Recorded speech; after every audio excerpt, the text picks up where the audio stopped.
Okay, so this is just a general recollection of what I have gone through the last 3 weeks now. 3 or 4 weeks. Everybody was telling me that I've told this story to is like, you need to write this down. You need to kind of make some sort of record of this because it's a pretty crazy story. So I went ahead and decided to do this recording. I'm using my headset here just because my mic's better. I want to start out by saying that anything I say during this, it's easy to be negative about people's actions and whatnot. And I have the fullest appreciation for the doctors that I saw, the doctors and the nurses that treated me during this situation. I'm not going to try and make any reference to the specific hospital because I don't want any backlash of this to get to them, but should it be discovered or posted, I am very, very grateful for the services that they gave to me. There were a few situations that did not go as smoothly as I would expect, and every time I try and tell this story, I try to ask everybody, is this just me being the typical privileged American, in the first world country with the greatest healthcare system, there is. And I don't think it is with some of the situations that I came by. But again, I don't want this to deter from my appreciation for my surgeon and his staff that helped me through this time. So I'm very grateful to you guys. I very do appreciate it. But again, for my own personal records, before things start getting cloudy and getting jumbled, I want to make the full story known. And some of the issues were brought up to my surgeon, and my surgeon handled it very professionally and very quickly. But again, like I said, I just want to make it very well understood that I am not trying to downplay the credibility, the skill, the talent of the surgeon or the staff that was on hand. So with that being said, let's kind of go into what happened. So on the beginning to middle of July, I was given the opportunity to find new employment with another company that I'm pretty excited about working for. And I'm going to throw up a calendar here. So a lot of this has to do with, there's all kinds of layers to this story. So I gave in my 2 weeks notice to my current employer. And so my last day of employment with them was going to be Friday, July 2nd, 2021.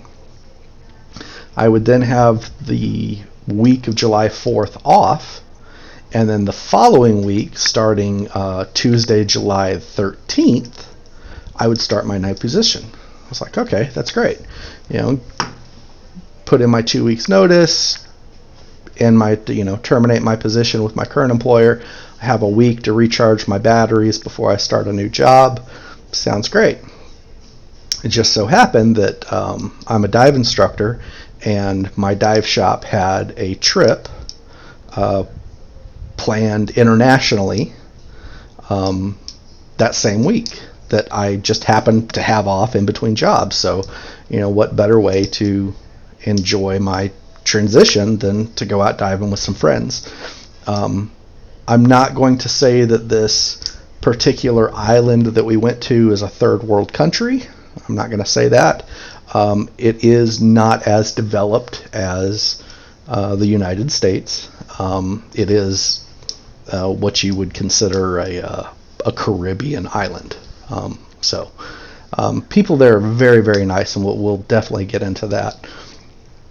So July 2nd, or earlier that week, I was talking with the HR rep at my previous job, and I was like, in case something was to happen, does my health insurance happen to lead out a week or two with our policy? And she looked it up and she said, no, unfortunately, according to our particular program, the termination date benefits ended at midnight that night. I was like, okay, well, it's just a week. Everything should be fine. So I really didn't think anything too much about it. Luckily enough, when I signed up for the trip, since it was a dive trip, I knew that I was going to be doing some more technical diving. So I'm still kind of dabbling in the technical aspects. Some of the gear I was taking down was new, so I thought, just in case, just to be safe, I'll buy trip insurance, just in case anything happened on my dive. So if I was to, go too deep or get the bends, if you're familiar with that aspect, I could go to the hospital. They could put me into a recompression chamber. Nothing big, nothing serious, but it can get to be expensive if you have to be flown from one island to another because the particular island that you're at doesn't have a recompression chamber. So I paid, about $172 for their top tier plan. And it was going to give me like $2 million worth of coverage for the week that I was on vacation in case any diving situations happened. Luckily enough, it also covered $2 million worth of non-dive related instances. But of course, I'm sure you can kind of see where that's going coming later on, but we'll revisit that. So Friday came along, put in my last day, put in my 8 hours, made sure everything was working good before I left, said my goodbyes, came home, ate dinner, and kind of felt a gassy feeling. Nothing big, just figured it was some indigestion. The next day, Saturday the 3rd, we were to get onto the airplane and fly to the island. So we're sitting there at the airport, and while we're sitting there, I'm still kind of feeling not queasy, but just kind of uncomfortable, kind of cramps. Again, just thought it was some indigestion, probably some constipation or something. Just needed to have a good bowel movement and everything would be fine. So we waited in the airport all day and finally got to the island. It took us quite some time. And when we arrived at the island, I was feeling, I had a headache for most of the flight. Stomach was still kind of feeling about the same. They had, the island had a very, very strict COVID protocol. So it took us about 2.5 hours to get through just the COVID screening process before we could actually get into customs to go any further. So we went through their COVID screening. We had to have a negative COVID test before we got on the plane. Once we landed, we had to get another COVID test from their Ministry of Health. And then we had to be quarantined for 48 hours before we could leave our resort. So we got through the COVID stuff. Again, not feeling super hot, but got through it. Got through customs pretty quickly because we were at the back of the line for the COVID stuff. So by the time we made it to customs, everybody had already made it through there. And we just kind of walked through. It was pretty much a breeze. They knew we were there to dive. Got to the airport, and since there was a group of 9 of us. And when we got into the COVID testing portion at the airport, we kind of got dispersed differently throughout the crowd. We couldn't stay as one group like we tried to because we were sitting on different parts of the plane, and they were trying to rush everybody through and get everybody in line. So when we got through customs, there was a lady that was trying to direct everybody to get into taxis. Well, we were informed that we were supposed to have a bus that was going to come and pick all of us up and all of our gear because we had a bunch of dive gear. And the person that happened to be in our group that was at the front of the line had 3 or 4 families behind them, and then another 2 people from our group, and then another 2 or 3 families, and then another person from our group, and so we were all kind of scattered out. We tried to, the people, I was at the very back of the line, and me and two other people from our group tried to step out of the line and was trying to bring people back to us out of the line to come and stand so that we could regroup together, because we knew that we had a large bus coming for us. Well, this lady that was running the taxi service out there was like, no, everybody has to stay in line at the exact point when you came out the doors is exactly when you have to get there. And we tried to argue with her that we've got 9 other people behind us, and she's like, no, you gotta stay here. And we were like, okay, fine, well, we'll do it your way. So when our first couple of people got to the front of the line, they're like, okay, where are you going? And they told them the resort we were going to. They said, okay, well, you get into this cab, this little 2-3 person cab. And we said, no, we've got a whole bunch of people behind us. And they were like, no, you can't do that. And we were like, well, we're not leaving without the rest of our group, and you're not going to split us up any more than you can. She's like, well, you need to go so that I can get the people behind you in cabs. And they're like, well, they can just walk around us. And they're like, no, we can't do that. You've got to get in these cabs. So we sat there and fought with them again, and finally got to got it. I don't know if they just didn't understand or what, but we finally got them to understand that we had a group of 9 people, and we finally all got collected together, got all our gear, and they had 2 large vans come and get us. So you're like, okay, got through that. A little frustrating, obviously, but we got to our resort. Met us there with rum punch. Wasn't really feeling it again. Stomach's feeling a little queasy, feeling a little fever coming on at this point. But the resort was like, we're going to go ahead and we're going to kind of walk you through the facility and show you, where the pools are, where the bar is, where the restaurant is.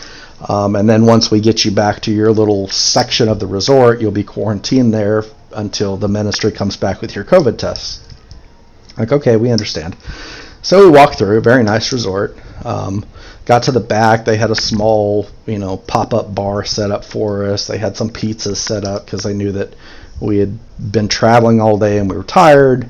And we sat there and went through, housekeeping rules. This is where you'll meet your dive master in the morning, and this is how you order for breakfast, and this is room service if you want that. So, very good. Everybody was just happy to be there, so everybody's kind of joking and playing around with the group, and I'm still just kind of having a headache, and I'm just like, I just really need to get into my hotel room so I can get some Tylenol. So we finally wrapped everything up, and I beelined it for my hotel room and got into my room. Thank God it was on the first floor. And got in and took some Tylenol and pretty much hit the sack. And that was it until about 1 or 2 o'clock in the morning. The bed was comfy, but it was very flat, so I couldn't really get super comfortable, and I was trying to adjust the fans and the AC to get everything, kind of the way that I liked it. But about 1 or 2 o'clock in the morning, I just came down with just fever sweats. And, I'm sitting there shaking and sweating. And it's like, all right, well, I'll just go into the bathroom and take a shower and see if I can, either A, cool myself off, or B, kind of get some hot water to just kind of stabilize everything, because it always seems to feel good to get in the shower for me when I'm feeling sick. So I get into the shower and I turn the handle all the way to the left and turn on the water, and I can't seem to get any hot water. I'm like, so I'm not going to be able to take any. So I go and I check the sink, and I'm able to get hot water from the sink, and I go back to the shower and still can't get any hot water from the shower. I'm like, well, maybe I just have to let it run. So I sit there and I let it run for 10-15 minutes and just no hot water. Like, okay. So I just went back to bed and just kind of toughed it out and eventually fell asleep. So that was Saturday the 3rd. So now we're on Sunday the 4th. I woke up Sunday the 4th, and I needed to set up my dive gear because we were expecting to go out diving the first day on Monday. And I had some specialty technical gear, so I needed to kind of get some special harnesses and whatnot put on to my tanks. And we had a small lap pool outside of our rooms. So I'm still feeling a little icky, but I felt well enough that I could put my bathing suit on. I got in the water and got my tanks on and kind of got everything situated. Put my gear on. I just kind of floating in the water. Floating in the water felt nice. No big deal. Stayed in there for about an hour, hour and a half, and it's like, okay, I need to kind of feeling a little exhausted now, so I need to go back and probably lay down. So I get all my gear out of the pool and take it back into my room, and I lay down and I kind of fall asleep, and I wake up and I kind of fall asleep, and it's just kind of a up down for a couple hours. And one of our shop instructor, or our shop owner, was on this trip with us. His name's Randy. And so Randy called down and he was like, hey, I just want to make sure, it looked like you weren't feeling very well. I just want to check on you and see how everything's going. And I was like, I'm not really feeling very well. I'm just going to kind of hang out, but I'm not sure if I'm going to go diving tomorrow if I'm still feeling this way. And he's like, okay, I understand. So I kind of just laid in bed and watched a lot of ridiculousness. If you've ever been to the Caribbean islands, there's not a lot that you can watch that isn't, the language barrier is a little tight sometimes, but managed to find MTV, and apparently there was a ridiculousness marathon going on. I watched probably every episode that they've had. But again, for the rest of the day, it was kind of, up for an hour, down for an hour, up for an hour, down for an hour. Tried to order a salad because I hadn't eaten anything Saturday, and I hadn't eaten anything Sunday so far. So about 2 or 3 o'clock, I ordered a salad, and it got delivered. And once I sat down, I had no appetite to eat it at all. I just had no desire. So that kind of just sat off to the side. I'm just kind of drinking water and trying to keep myself hydrated. And again, just kind of quick naps here and there. Make it through the evening, and I get up the next morning, and my whole group has already gone out for the dive.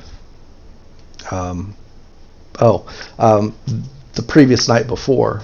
So that night, I got the call about 8 o'clock saying, hey, your COVID test came back just fine.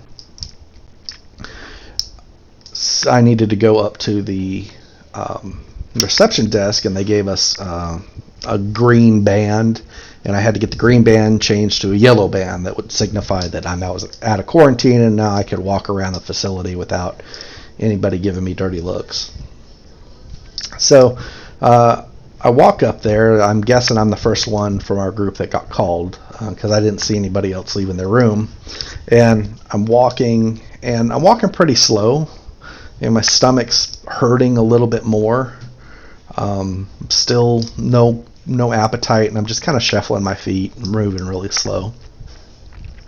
I get up to the reception desk. I get my band changed out, and as I'm walking back, 2 of the other divers are coming forward, and we cross each other, and they're on vacation, they're having a great time, yay, whatnot.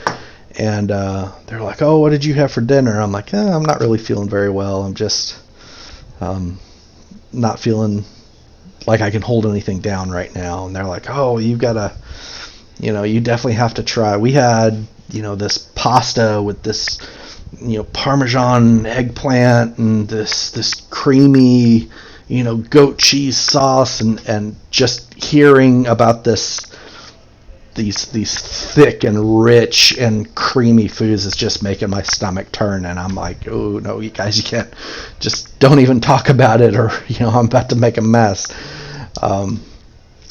So they went up and they got their bands. I went back to my room and I laid down and I fell back to sleep. Again, it was another night of kind of tossing and turning, but I didn't have the fever chills that I had the night before, so that was good. Get up on the 5th. So the 5th, the first day we're supposed to be diving, I put a note on my door that said, please do not disturb. I pretty much knew at that point I wasn't going to be diving that day. I just did not feel well. And it was feeling a little bit worse. Again, not really much of an appetite. It's just hard to move around. So I got up. I don't remember about what time, but the whole rest of the group had already left on the boat to go diving for the day. So they went diving, and probably about lunchtime or so, 12, 1 o'clock, I knew that they were going to be back. And I was feeling worse than I was. And Randy, who called me the night before, he called me up. He's like, oh, that sucks that you missed the dive today. How are you feeling? I was like, I'm not really feeling any better. And he's like, well, 2 of the other people that are on this trip are doctors, and one of them is an ER doctor. I was like, oh, that would be great if you could, if they get cleaned up and they, don't mind coming down, and, nobody wants to work on their vacation, but I said if they don't mind coming down and just letting me talk to them for a minute and seeing what they think, that would be great. So he's like, yeah, let me give him a call. And so he gave him a call, and about 30 or 45 minutes later, they came down and they knocked on my door. And I was like, so here's what's going on. I have no appetite. My stomach feels nauseous, but I can't eat anything. I'm having fevers kind of come and go. I can't really sleep.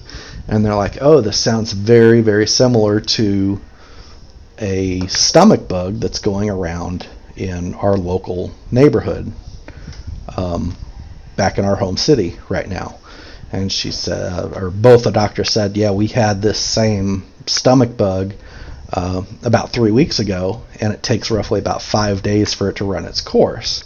So I started feeling bad about Friday, went through it Saturday, Sunday, so we're on Monday now, so we're on day 4. So they're like, it could break tomorrow if it's what we think it is. They're like, we've got some pain medicine that'll do you a little bit better than the Tylenol. We'll go upstairs and we'll give you this, and we'll just watch it and see. It's like, okay, that sounds great, thanks. So they went upstairs, got the medicine, brought it back down, took it, laid down, tried to look at possibly getting some dinner, and of course just wasn't feeling it, so I just didn't even order anything that night. They came back before they went to bed to check on me, and they're like, how's the medicine that we gave you earlier? I don't remember what it was. I was like, it really didn't do anything. And I said, oh, that's kind of strange. They're like, do you have any Advil? I don't remember if it was Advil or aspirin. I think it was Advil. They asked me I said, we've got some Advil, might help you get through the night tonight. So I'm like, okay, I'll take whatever, because I'm feeling awful at this point. So they go upstairs, they get the Advil, I think it was Advil, and they come back down, they give it to me, I take it, I go to sleep. I sleep pretty well. I go ahead and put my sign up on the door saying I'm not going to be diving on Tuesday either, just because I haven't, I need at least 24 hours of this to be broken before I even think about getting in the water. So I get up the next morning. Of course, the whole group is already out doing their thing, and I'm actually feeling pretty good. I get out of bed, no big issues. Stomach's feeling okay. It's not 100%, but it's better than it was the day before. So I was like, okay, great. Maybe this is just what the bug virus that they thought it was. So I'm flipping through my phone, just reading texts and whatnot, and one of the employees from the job that I just left the week before was like, we're having some issues on, what you need, or, the job that you performed while you were here.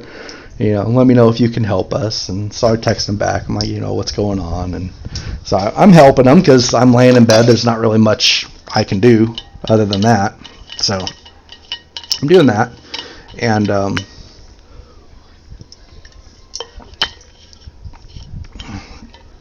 I'm kind of chatting with him a little bit, still feeling fine. And then I get a text from my manager from my previous job, and it says, are you in town? Please call me to chat. And I thought that I had mentioned that I was going to be out of the country. But I replied back to him. I'm like, I'm out of the country. I won't be back until Sunday of this week. And after I texted him that, I got up and I went to the bathroom, and I'm not saying that it was his fault. I'm not saying it's the straw that broke the camel's back. I'm just saying it's kind of a coincidence that I got an email from him saying that stuff's breaking. And 2 minutes later, I walk into the bathroom, and all of a sudden, something in my stomach just, I don't want to say it popped. I don't know what happened, but I just get this gut-wrenching pain that just absolutely drops me to my knees. And I'm seriously thinking, I don't know how I'm going to get through this, because I'm in the room all by myself. My entire group is on a dive boat in the middle of the ocean right now. And the pain stayed there for probably about 5 minutes before I was able to get up and crawl to the bed. And I got to the bed, and as soon as I got to the bed, it was about 11:30, and I texted my friends, and I'm like, are you guys back from your dive yet? And I gave it about 10 minutes, and I got no reply, so I immediately said something's wrong, and I need to get to the doctor. So I called the reception desk, and the reception desk, I'm like, I need to see a doctor. I'm in room so and so, and they're like, okay, you wait right there by the phone. We're gonna have the doctor call you. I'm like, okay. So I hung up the phone, and not within 2 minutes, the doctor called me. And the doctor's like, what are your symptoms? Yada yada yada. Explained to her what had gone on the last couple days, and she's like, okay, I need to get you to the hospital so that we can get some tests run so we can figure out what's going on. You stay right there. I'm going to call the hospital and tell them that you're coming, and I'm going to call the resort back and have them set up a taxi for you to go to the hospital. I'm like, great, sounds perfect. And everything went smoothly. The taxi was there within 5 or 10 minutes, took me to the hospital. Caribbean islands aren't exactly known for their freshly paved roads. So every time we hit a pothole, everything would kind of shake around and it would hurt. So I'm, tensed up in the back seat, holding on the seatbelt, holding on to the, the door handle, trying to not move as much as possible. The taxi cab guy, he could see what was going on. He's trying to take it as slow as he possibly can. His name was Kelly. He was awesome. He gets me to the hospital, and get into the hospital. I go up to the reception desk. The reception desk is so this is roughly about noon on Tuesday the 6th. I get in there, and they're like, okay, we're going to take you back to the observatory room. I'm like, okay. So they take me back there, and they start kind of poking around, and they're like, does it hurt here? And, jab me in the stomach. And it's like, yeah, that hurts. And they're like, okay, does it hurt here? And they'll poke me over here. I'm like, yeah, that hurts too. And they come back, and they say, okay, well, we need to get you into, we want to get you into a CT scan. Like, okay, we'll do a CT scan. I've done them in the past, so there shouldn't be any big issue. And I'm going to go ahead and stop it here and start a new video.